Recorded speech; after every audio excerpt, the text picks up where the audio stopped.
भाग लिए हैं। इवन कि मैं एक शिक्षक ही हैं और वो भी झारखंड का प्रतिनिधित्व करेंगे बैडमिंटन के क्षेत्र में हिंदुस्तान में।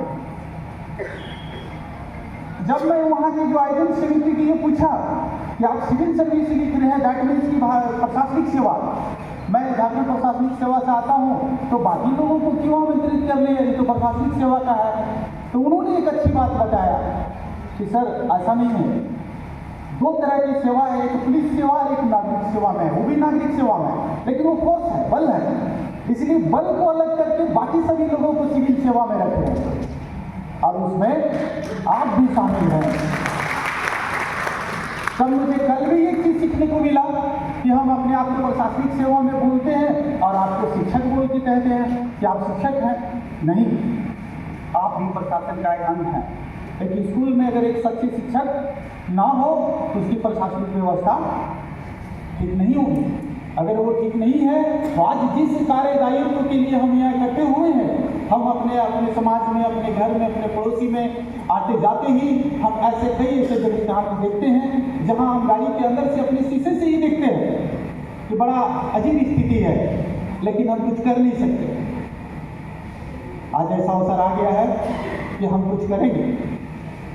हम सब ऐसे समाज के निर्माण में, आज अगर मैं यहाँ खड़ा हूँ तो मुझे तनिक भी संकोच नहीं है कि सारा श्रेय हमारे गुरुजी, हमारे शिक्षक को जाता है। बहुत बढ़िया। जिन्होंने मुझे बाल्य अवस्था से लेकर माता के पिता के द्वारा संरक्षण में हम आए, लेकिन उसमें आंगनबाड़ी केंद्र नहीं था। मैं 1989 में 1989 में मैट्रिक रहा, उसके पीछे अगर आप जोड़ लेंगे तो हमारे स्कूल में एडमिशन कराने के लिए ले गया, तब तक 6 साल नहीं हुआ, एडमिशन नहीं हुआ। जब एडमिशन हुआ तो फिर हम लोग धीरे धीरे आपके शरण में आए और आपके आशीर्वादों से मैं यहाँ तक आ गया। जब मेरी सिलेक्शन हुई थी तो मैं ऐसे एक कार्यक्रम में आमंत्रित किया गया था कि भाई आप आएंगे, तो हमने गया।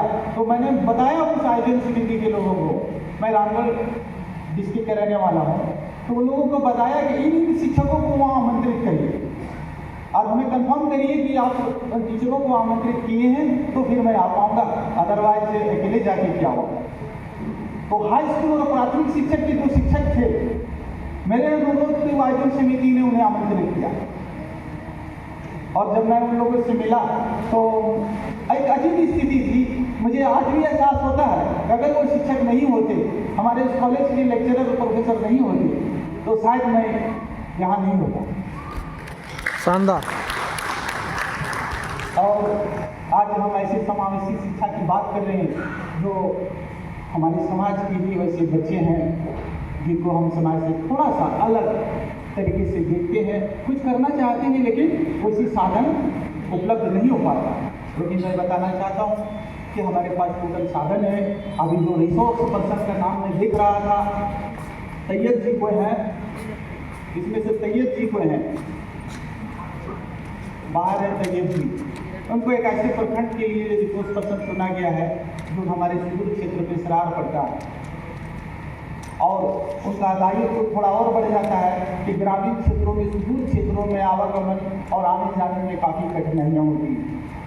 समाज कल्याण के लिए यहाँ पदाधिकारी मौजूद हैं जो 0 से 6 वर्ष के बच्चों की आइडेंटिफिकेशन करके एक माता की तरह आंगनबाड़ी केंद्रों में उसकी परवरिश कर रही है। उस माता का भी परवरिश कर रही है जो गर्भवती है।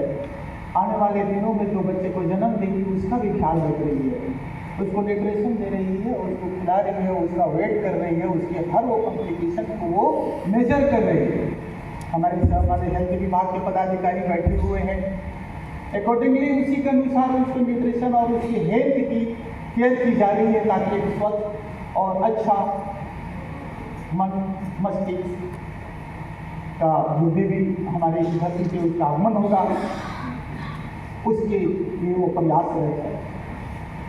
वो आ गया है इस धरती पे, अब उसको एक सुदृढ़ नागरिक और इस समाज में उसका अधिकार, जो जैसा कि आपने सबको भी सुना है कि हमारे आरपीसी एक्ट है 2016, क्यों दिव्यांग अधिकार का कानून बनाने की आवश्यकता पड़ी। जब जब हम लोगों ने किसी भी व्यक्ति को उसके अधिकार से जो नेचुरल अधिकार होगा, जो जन्मजात अधिकार, जीने का अधिकार, सम्मान के साथ जीने का अधिकार, शिक्षा पाने का अधिकार है ना, विचरण करने का अधिकार, अपने वक्तव्य को रखने का अधिकार, वो सभी चीज़ें उसको जब नहीं मिलता तो मुझे ये संविधान मजबूर करता है कि हम एक्ट के माध्यम से उसको दें।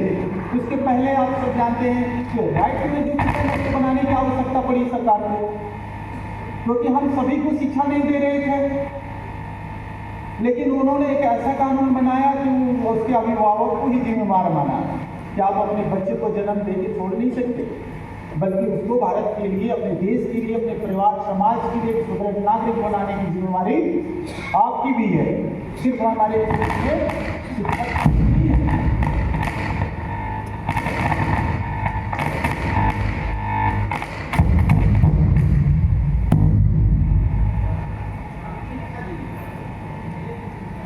तो वैसी स्थिति में हम उस कानून के दायरे में आ जाते हैं, तब हमें डर लगने लगता है कि अगर हम ऐसा नहीं करेंगे तो कानून मुझे करने पे मजबूर करेगा। लेकिन हम ऐसे कार्य में बढ़ रहे हैं जहां कानून रहते हुए भी आपकी संवेदना, आपकी संवेदनशीलता, हमारी संवेदनशीलता ही उसको उस मुकाम तक लाएगा। करीब करीब हम लोग सभी को शिक्षक है, और मैं समझता हूँ कि इस इलेक्शन में, पिछले लोकसभा इलेक्शन में और ये विधानसभा इलेक्शन में कमोबेश एक दो व्यक्ति को छोड़ के सभी लोग इलेक्शन के कार्यदायित्व का निर्वहन किए होंगे। सरकार ने एक ऐसी व्यवस्था दी, बोला कि वो वोट होम टू वोट होगा, जो व्यक्ति 18 साल से ऊपर के हमारे पोलिंग स्टेशन पे नहीं आ पाए